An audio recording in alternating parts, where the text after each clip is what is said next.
আরে লক্ষ্মী যুব বৃদ্ধ শিশু বলছে দিদিও একটা জিনিস, রাজ্যবাসী ভালো করে কালীঘাটের ডাইনিটাকে চিনি।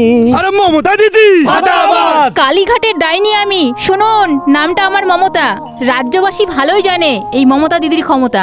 দিদি তুমি এখন দেখি শুধু আবল তাবল বলো, ওদের কাছে মিথ্যে ভাষণ তুমি আবার দেবে চলো। আমাকে তুই মিথ্যেবাদী, ওকেরু তুই কোন সাহসে বলিস? পিয়ের মতো হয়ে কেন তুই মোদির মতো চলিস?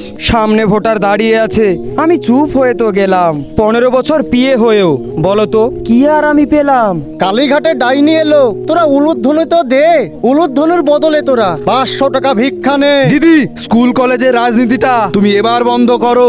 বাঁচতে চাইলে তোমার বঙ্গে তুমি শিক্ষার হাল শক্ত হাতে ধরো। শিক্ষিত হয়ে কি আর পাবি? পাবি তো শুধু ভাতা। ভাতা দিয়ে থামিয়ে রাখবে। জানিস চোরবঙ্গের নেতা? কপাল ভালো তোদের ভাতা দিচ্ছে, এটা দিদির চরম চাল। দিদি মোদি যুক্তি করে ডেকে আনছে তোদের কাল। লক্ষ্মী যুব বৃদ্ধ শিশু বলছে দিদিও একটা জিনিস, রাজ্যবাসী ভালো করে কালীঘাট ডাইনিটাকে চিনিস।